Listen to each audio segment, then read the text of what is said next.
So if you're looking for good compost, didn't really go over it in my last video. We have walnut, hickory, some cedar, a little bit of Mexican plum, things along that line, all over the mountain here. And I'll do a scan around here in a second and just show you exactly what we have as far as soils, which isn't much. All right, here we go.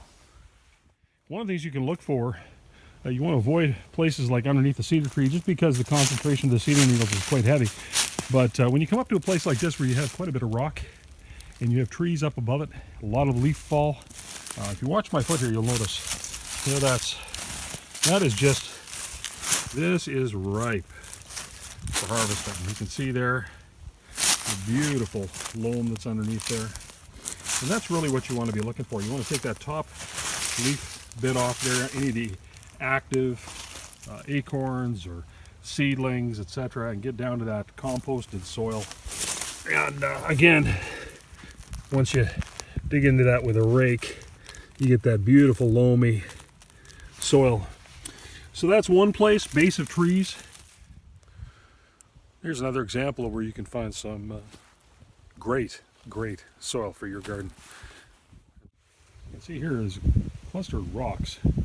And not everybody has rocky soil like this, and I know I'll show you a few things you can look for outside of rocky soil, but when you get this, what happens is the rain and everything else just brings down this beautiful wash, and you can see my feet here just, they literally sink into certain areas of this.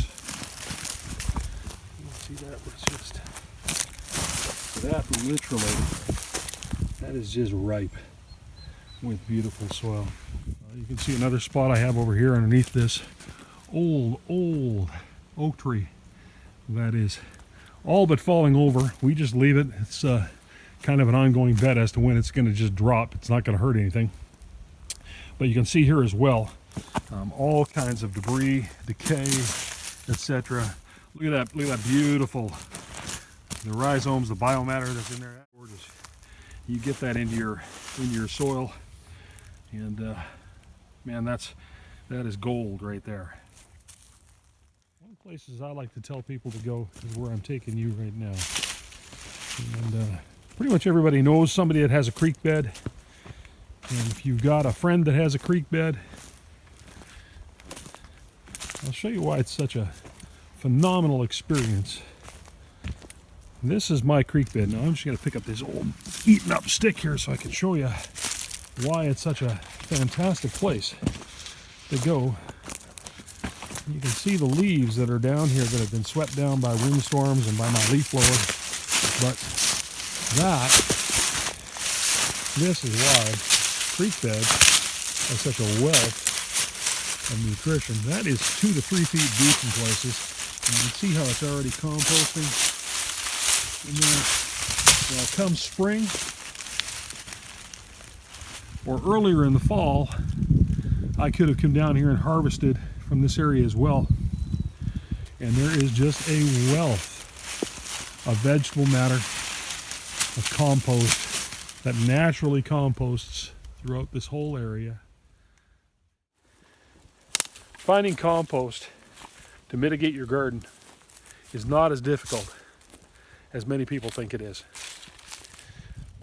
Whether it's a creek bed, whether it's tree debris, or whether it's finding an old down tree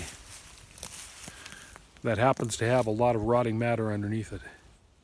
There is soil everywhere.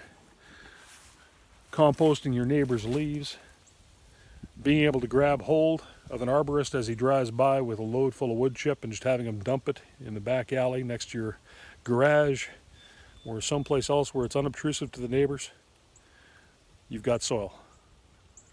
Hope this helps. Have a great day.